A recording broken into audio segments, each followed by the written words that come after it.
really important that the America's Cup keeps the connection with its heritage. You know, it is the oldest sporting trophy in the world, and having boats like the J class here has been fabulous, frankly. And of course they raced in the 1920s and 30s.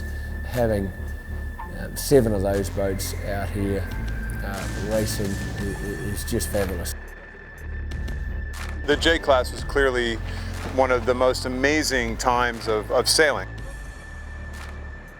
Certainly, to own a J boat is not for the faint of heart, and these are people who expect the best, want the best, have the best crews, the best boats, the most beautiful projects you could ever imagine, and it's just really fun to be a part of.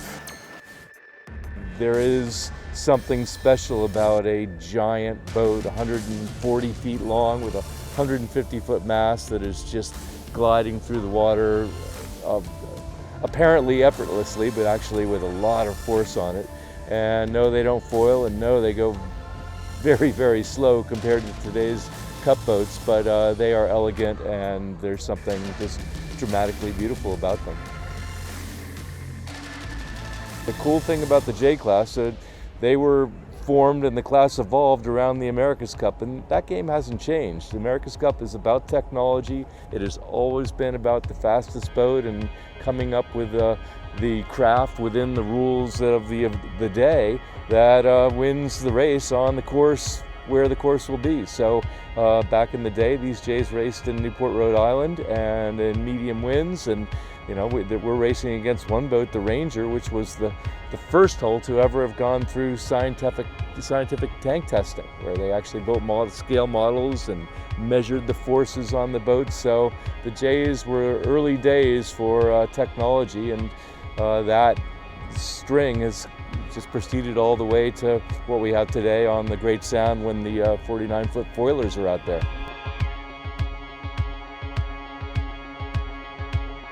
It's amazing, and they're amazing boats, and yeah, it's fantastic to see those boats ripping around at 50, almost 50 knots on the cup course. But this is something equally special as well, and the engineering and the development that going into these boats now is equally as impressive. So it's something quite exciting to be part of.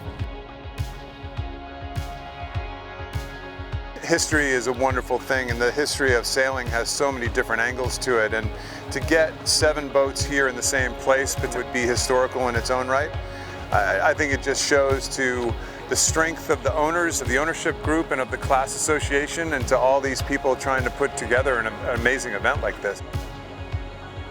The J class is all about people, because that's what makes all of these big events happen, and all these magnificent boats happen. And I think the tradition of the kings of industry back in the 30s is carried on here. These are very much kings of industry in their own right, whether it's real estate or software or the internet, or you go down the line of boats, and these are people who have done great things, lots of great things, employed lots of people, been involved in positions where they've always won. You know, they've won in business, they've won in life, and now, guess what? They expect to come win in a J class event as well. So it's one of the wonderful byproducts of this, is to meet all these people and to get to know them.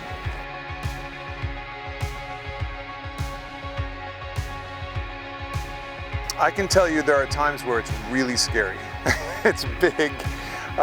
They don't turn very fast. The power, you're heeling over 25 degrees, there's water crashing over the deck, and it's really like no feeling I've ever had on a boat, period.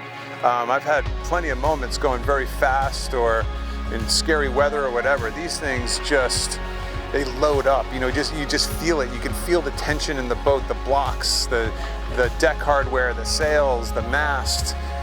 You know, you're always kind of cringing like, my goodness, I hope something bad doesn't happen. But the design and the engineering and the evolution of the boats has allowed them to be able to race the way the world is going to see them race this next week.